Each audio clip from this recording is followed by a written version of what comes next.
abra lá sua Bíblia para João capítulo 15. Nós estávamos considerando essa última declaração do nosso Senhor Jesus Cristo, em que ele afirma: eu sou a videira verdadeira e o meu Pai é o lavrador. Nós não vamos ler todo o trecho que nós lemos da última vez, do versículo 1 ao 13, mas no decorrer do estudo nós vamos lendo aqui alguns versículos de forma pontual. João capítulo 15. Antes de começarmos o nosso estudo, eu vou pedir, irmão Sérgio, pode fazer uma oração pelo nosso tempo de estudo? Por favor, irmão. Senhor, Deus Pai, agradecidos estamos, Senhor, nesta manhã, porque o Senhor, tem nos revelado, Senhor, a Tua palavra, Pai, esse alimento espiritual, Senhor, que a Sua igreja tem, Senhor, como sede, Pai. Obrigado, Senhor, por essa oportunidade nossa aqui. Também lembrando, Senhor, a viagem do pastor Roberto lá no Minas de Navaré. O Senhor vem abençoar, Senhor, a volta deles também, para a Tua honra e glória, Senhor. E abençoe o nosso estudo de manhã aqui, que a Tua palavra fale grandiosamente nos nossos corações, Pai. Te agradecemos por essa oportunidade, em nome de Cristo Jesus. Amém. Amém. Obrigado, irmão Sérgio. Bom, então só vamos relembrar aqui algumas coisas muito importantes nessa linha de raciocínio que nós estávamos traçando em relação a essa declaração do nosso Senhor Jesus Cristo, onde ele afirma: eu sou a videira verdadeira e o meu Pai é o lavrador. Lembra que eu falei no nosso último estudo que o foco de Jesus nesse capítulo, no capítulo 15, é admoestação. É admoestar, é prevenir, é avisar os seus discípulos o que Jesus espera deles e de todos os seus seguidores, todos aqueles que viriam a ser cristãos, viriam se tornar discípulos de Cristo. E ele faz isso por meio dessa declaração, né? Ele usa essa metáfora aqui, essa alegoria, para transmitir o que ele espera dos seus discípulos. Essa metáfora aqui onde ele afirma: eu sou a videira verdadeira. Lembra que eu também falei na semana passada que a imagem, né, da videira é algo muito rico, né? É uma imagem muito rica quando nós pensamos no povo de Israel. A videira era algo que fazia, entre os judeus, ali fazia parte da realidade deles, né? Haviam plantações de videira lá onde eles moravam. Como eu falei, existem relatos, na verdade, de que nas moedas que eles usavam em Israel existia a imagem de videiras. Eu estava vendo também que em algumas construções que Salomão fez, existiam videiras de ouro, né? Era algo que fazia parte da realidade do povo. E além disso, existe também um significado teológico quando Jesus ele faz o uso dessa imagem da videira.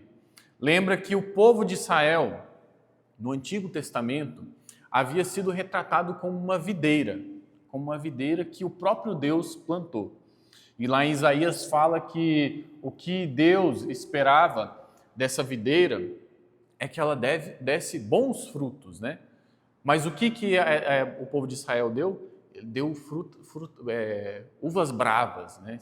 Relacionado ali à rebelião do povo, ao fato de que eles não obedeceram os mandamentos que Deus instituiu sobre o povo através da aliança feita com Moisés. O povo realmente se rebelou, não obedeceu e foram além, né? Realmente passaram a adorar outros deuses, deram uvas bravas, foram um povo realmente muito rebelde.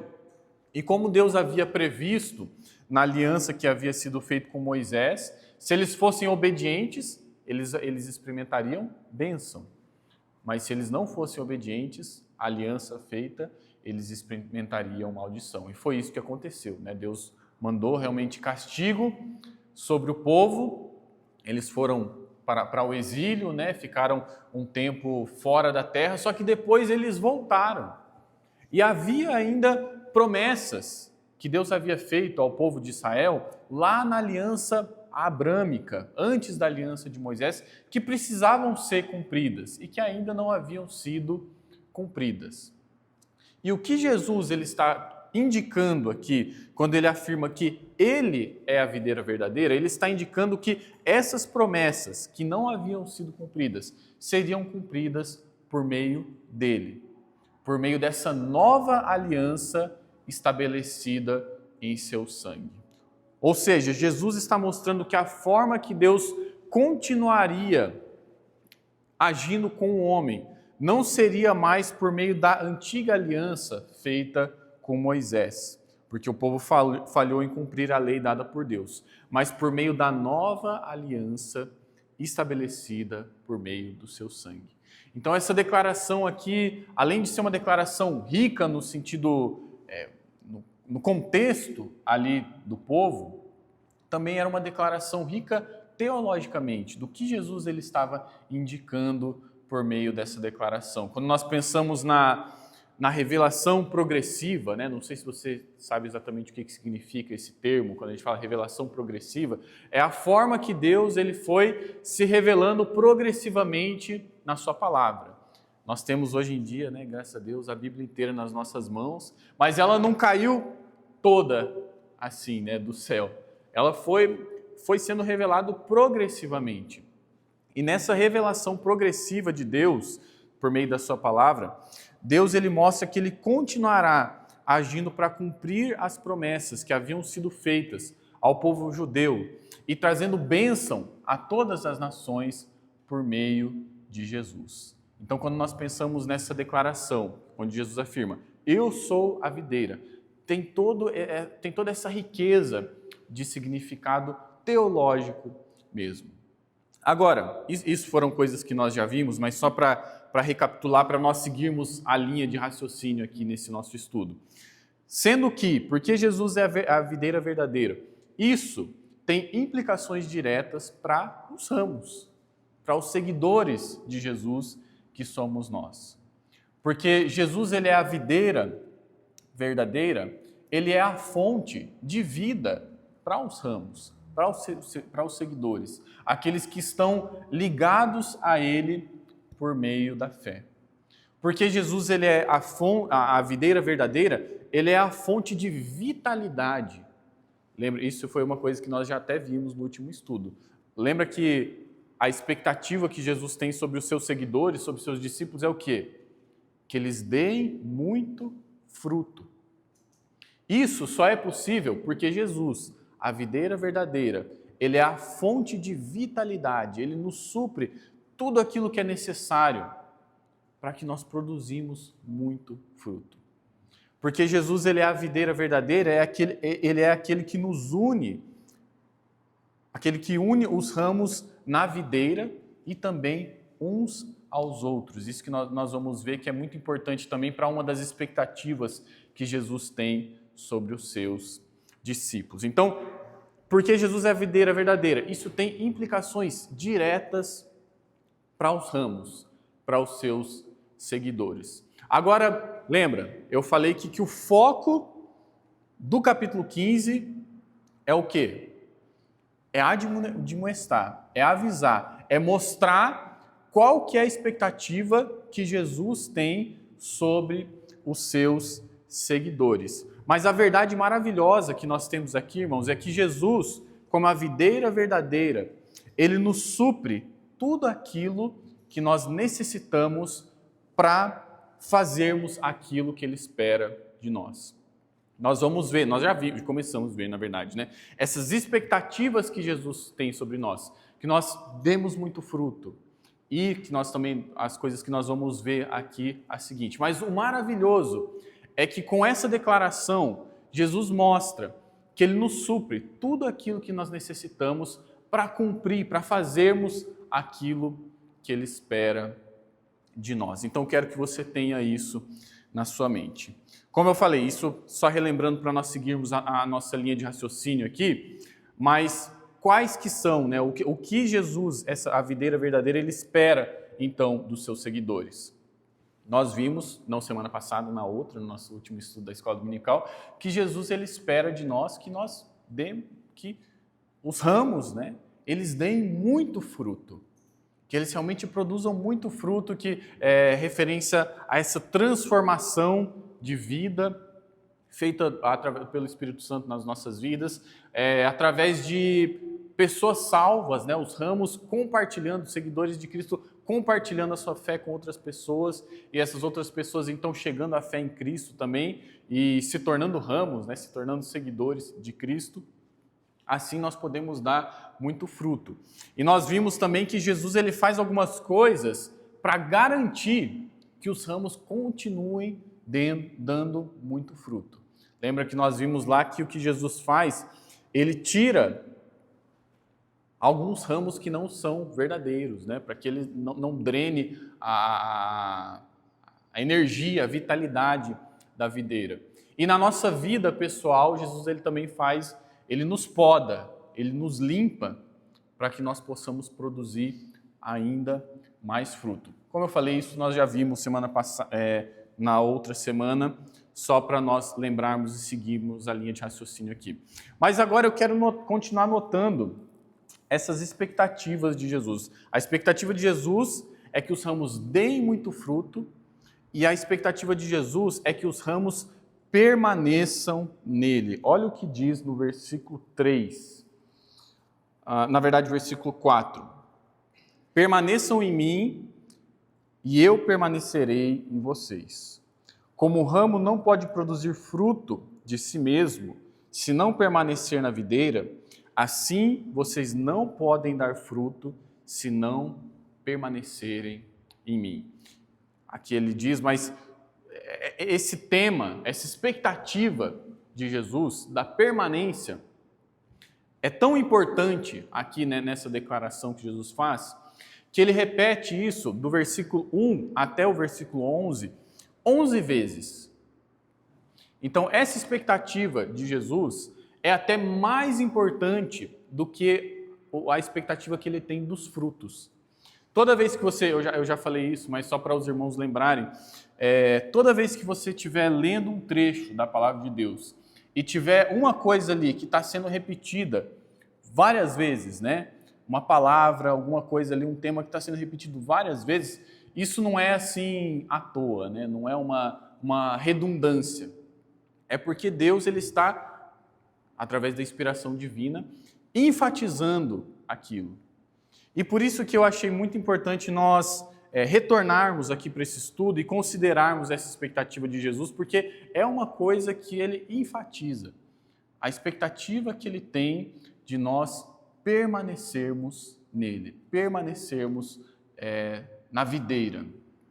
Um comentarista diz que permanecer significa manter a comunhão com Cristo, de modo que ele trabalhe em nossa vida e por meio dela, a fim de produzir frutos. Permanecer significa manter comunhão com Cristo, estar em comunhão com Cristo, de modo que ele está trabalhando nas nossas vidas e está trabalhando também por meio das nossas vidas para que possamos produzir muito fruto.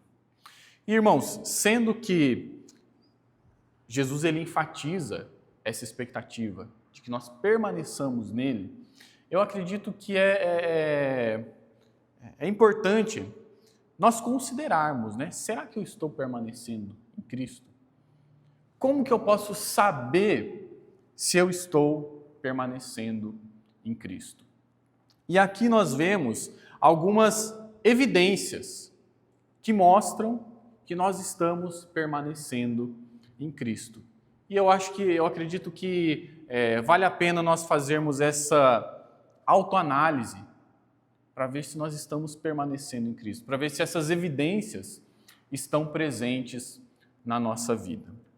Nós vemos aqui que quando nós permanecemos em Cristo, quando nós permanecemos em Jesus, como nós já vimos semana passada, nós damos muito fruto. É interessante aqui no versículo 4 que nós já lemos, permaneçam em mim e eu permanecerei em vocês. como o ramo não pode produzir fruto de si mesmo se não permanecer na videira, assim vocês não podem dar fruto se não permanecerem em mim. Ou seja, dar fruto e permanecer em Cristo são coisas que estão intimamente ligadas. Uma evidência que mostra que você está realmente permanecendo em Cristo são os frutos. São realmente esses frutos, como nós vimos semana passada, do Espírito. Essa transformação de vida que pode ser notada, que acontece de dentro para fora e que é notável. Você pode notar, outras pessoas podem notar também na sua vida.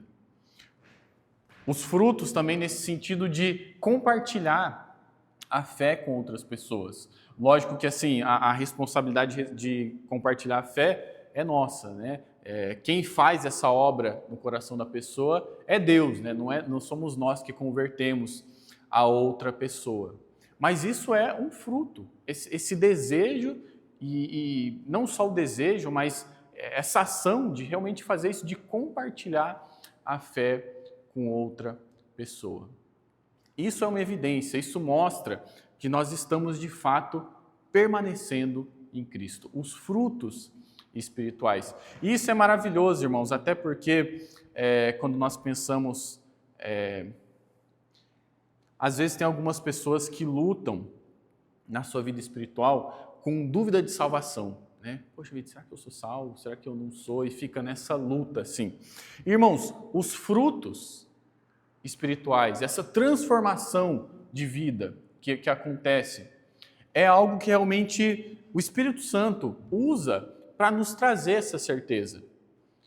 Quando você vê que, de fato, essa transformação que está acontecendo, né? Antes de você conhecer a Cristo, você fazia certas coisas que para você eram normais, né? Você fazia certas coisas que, digamos assim, aparentemente não tinham problema, porque você não conhecia a Cristo. Mas uma vez que você conheceu a Cristo como seu Salvador, você vê que você não consegue mais praticar essas coisas. Essa obra que está acontecendo do Espírito Santo na sua vida, que gera esses frutos espirituais, esse desejo de compartilhar a fé com outras pessoas. Isso é algo que realmente o Espírito Santo usa para confirmar, digamos assim, né? Para mostrar que você de fato pertence ao Senhor, porque Ele está fazendo essa obra na sua vida. Então, uma evidência para sabermos que nós estamos de fato permanecendo em Cristo são os frutos espirituais, essa obra de Deus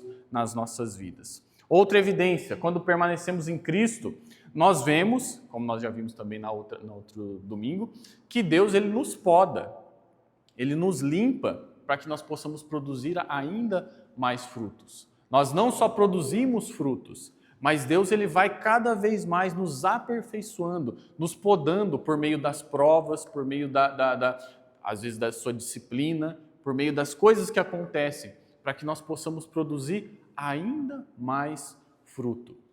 Isso é natural, né? Às vezes a gente está assim na nossa vida espiritual e parece que está tudo indo bem, né? E parece que assim, a gente está produzindo frutos. E daí acontece alguma coisa, assim, alguma crise, e a gente fica, poxa vida, mas por que isso está acontecendo? Mas é Deus nos podando, Deus nos limpando, para que nós possamos produzir ainda mais fruto. Eu achei muito interessante algo que um comentarista falou, estudando sobre esse estudo, é que Deus ele se importa com a quantidade e com a qualidade. Ele quer nos podar, Ele quer nos limpar, para que nós possamos produzir mais frutos e melhores frutos. E isso é uma evidência de que nós estamos permanecendo em Cristo, essa obra de Deus nos limpando. Outra evidência que nós vemos aqui, que mostra que nós estamos permanecendo em Cristo. Quando permanecemos em Cristo, nós recebemos a resposta das nossas orações. Olha o que diz no versículo 7. Se permanecerem em mim e as minhas palavras permanecerem em vocês, pedirão o que quiserem e lhes será feito. nós temos aqui essa promessa maravilhosa. Se permanecerem em mim, ou seja, se nós estivermos em comunhão com Cristo, se nós estivermos dando ouvido aos seus ensinamentos. E não só isso, se permanecerem em mim e as minhas palavras permanecerem em vocês. Ou seja, nós não só cremos, mas agimos de acordo com os ensinos do nosso Senhor Jesus Cristo. Nós temos aqui essa promessa que é uma promessa maravilhosa. Nós temos essa promessa de que as nossas orações serão atendidas. Agora, eu sempre quando eu falo sobre isso, eu gosto de enfatizar esse aspecto, né? Isso aqui não significa que Deus vai dar tudo que a gente quer simplesmente, né? Não estou falando aqui de uma, essa coisa de teologia da prosperidade, né? De que se a gente estiver seguindo a Deus, né? Deus vai dar tudo que a gente quer. Enfim, os irmãos sabem do que eu estou falando. Mas quando nós estamos permanecendo em Cristo, em comunhão com Cristo, nós estamos realmente buscando a sua vontade, nos conformando à sua vontade. Nós vamos orar alinhados com a vontade de Deus. E nós vamos orar submissos à sua vontade, que a sua vontade seja feita e não a nossa. E quando nós temos essa atitude, nós temos também essa promessa maravilhosa do nosso Senhor Jesus Cristo, que aquilo que nós pedimos para produzir mais frutos, Deus vai realmente fazer nas nossas vidas, para que nós possamos produzir mais frutos, nós possamos honrar a Ele nas nossas vidas, especialmente em um aspecto espiritual, para que nós possamos crescer. Às vezes quando a gente pensa assim, de que a gente vai orar e Deus vai fazer, o pessoal pensa mais do lado físico, né? Que eu vou pedir tal coisa e Deus vai me dar aquela coisa. O foco, a ênfase aqui não é em coisas materiais, mas em coisas espirituais, que se nós pedirmos, Deus ele vai realmente nos conceder para que possamos crescer e assim dar mais frutos. E essa é uma evidência de que nós estamos permanecendo nele. O fato de que as nossas orações estão sendo respondidas, as nossas orações estão sendo atendidas. Agora, o contrário também é verdade. Quando nós não estamos permanecendo em Cristo, nós vemos que as nossas orações são interrompidas, não é? Lá em Romanos fala que o Espírito Santo ele intercede por nós com gemidos inexprimíveis, né? É o Espírito Santo que leva a nossa oração até Deus.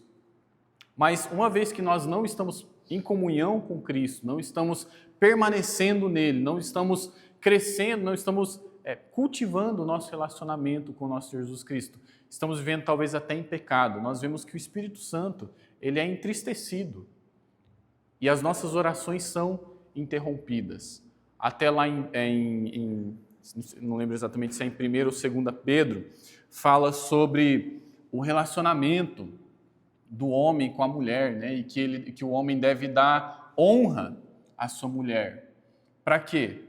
Para que as suas orações não sejam interrompidas.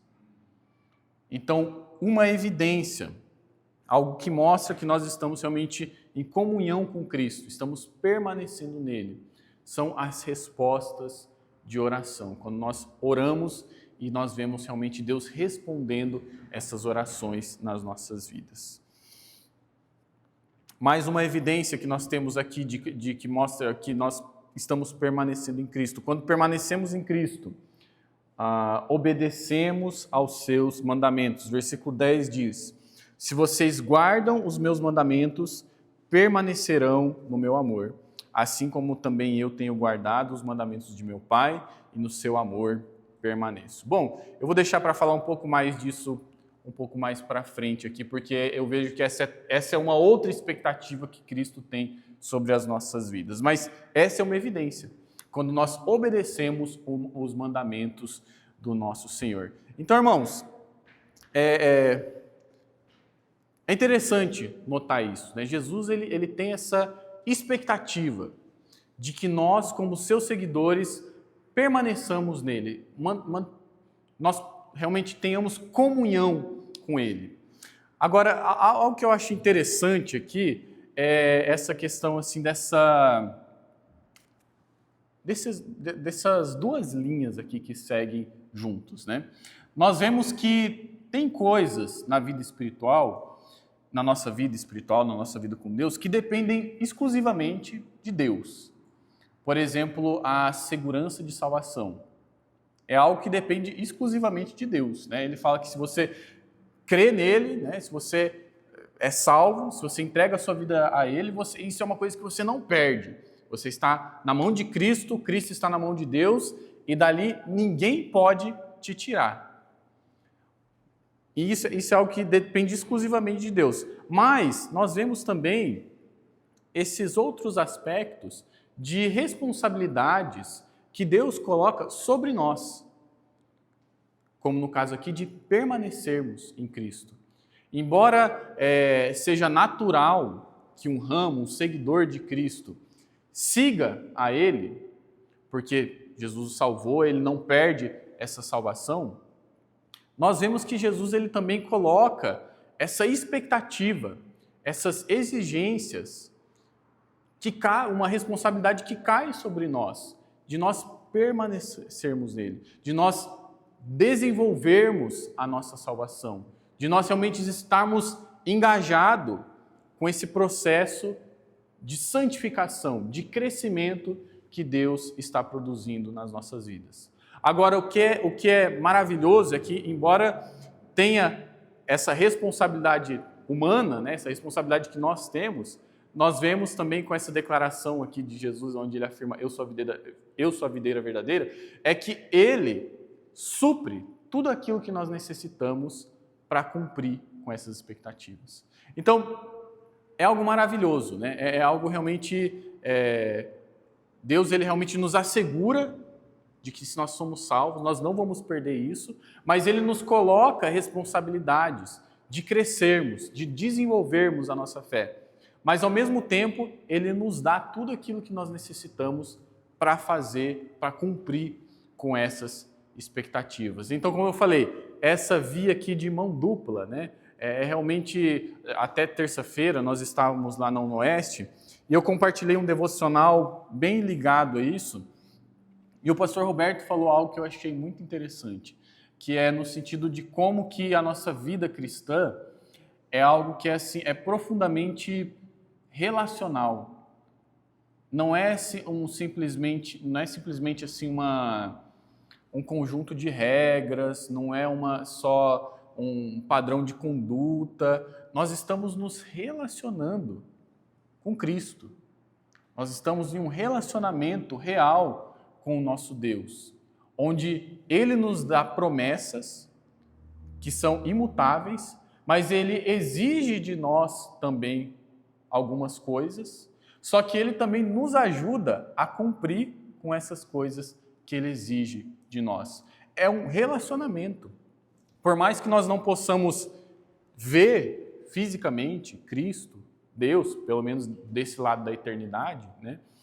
É um relacionamento real, é um relacionamento pessoal.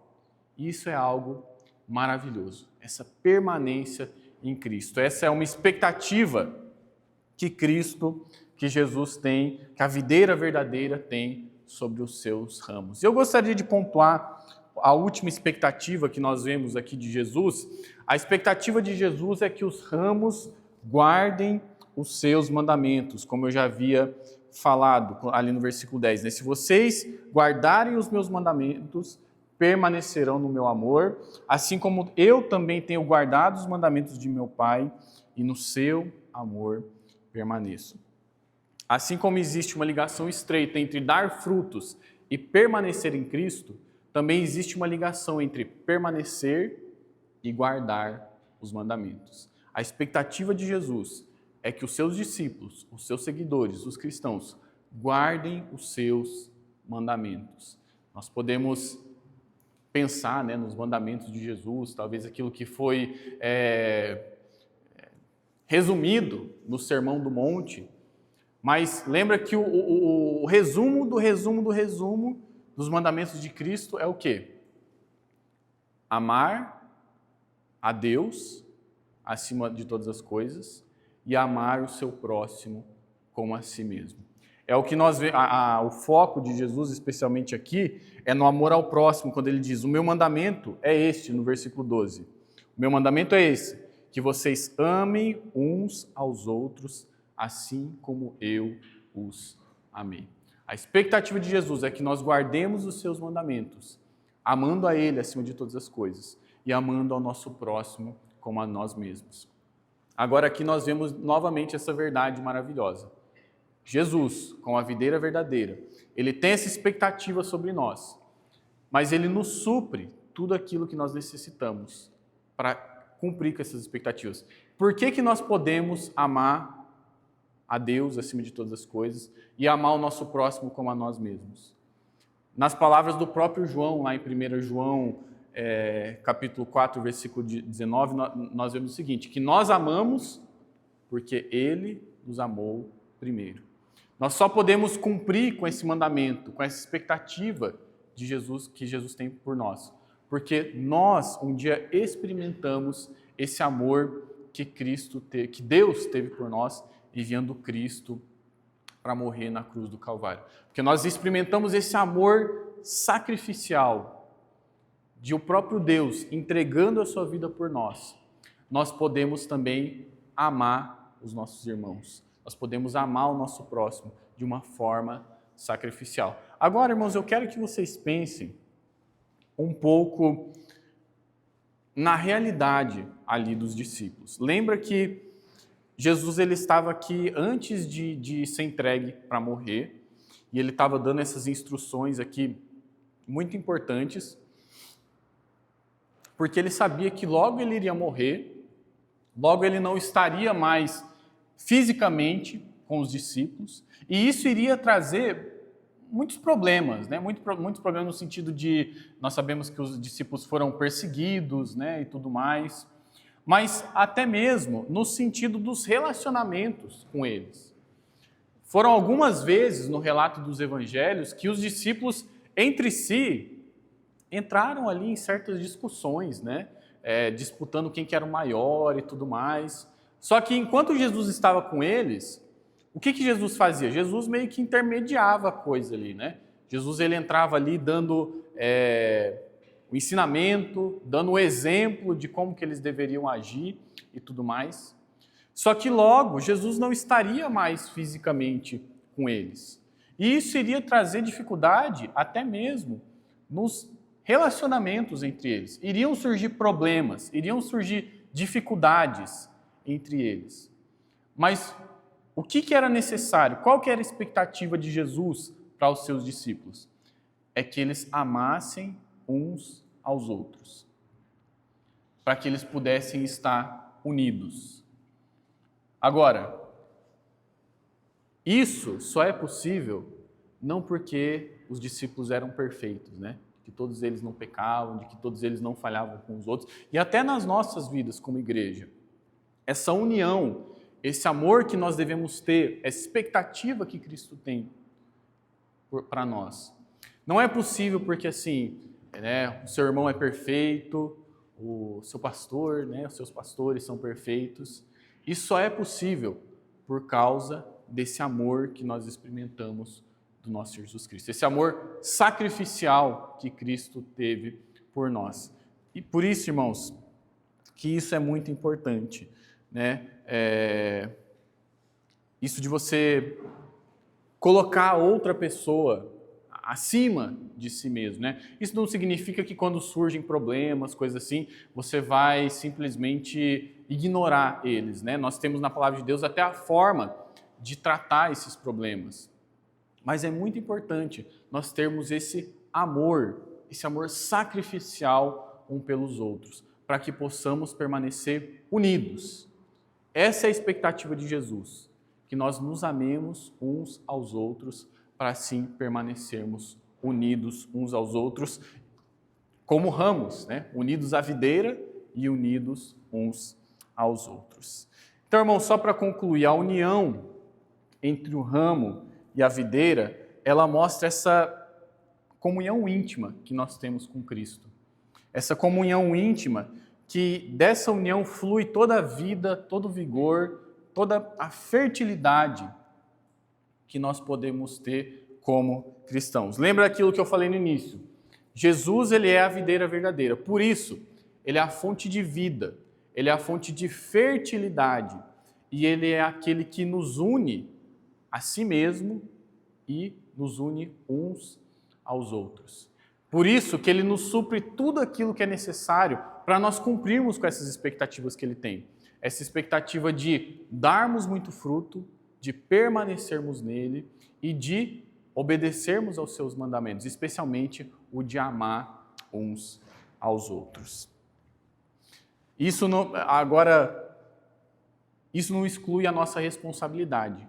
Nós devemos realmente estar, e esse que é o desafio que eu gostaria de deixar. Deus nos supre tudo aquilo que nós necessitamos para atendermos com essas expectativas que Cristo tem de nós. Mas isso não exclui a responsabilidade que nós temos de estarmos engajados nesse processo, de estarmos realmente comprometidos com isso que Deus está fazendo nas nossas vidas, de estarmos realmente buscando desenvolver a nossa vida espiritual. Como eu falei, é natural para um ramo permanecer em Cristo, mas isso é algo que precisa ser cultivado, esse relacionamento, através dos meios de graça, né, que Deus nos dispõe, através de leitura bíblica, através de oração, através da igreja, através da pregação da palavra de Deus, através da ceia do Senhor, tudo aquilo que Deus ele nos disponibiliza para nós crescermos na sua graça. Então, a promessa que eu gostaria de enfatizar e o desafio que eu gostaria de deixar para os irmãos é esse. Deus, ele nos supre tudo aquilo que nós necessitamos para cumprir com as suas expectativas. Essa é a promessa. Agora, o desafio é que você esteja comprometido com essa obra que Deus está fazendo na sua vida, para que nós possamos permanecer em Cristo, para que nós possamos dar muito fruto, para que nós possamos guardar os seus mandamentos.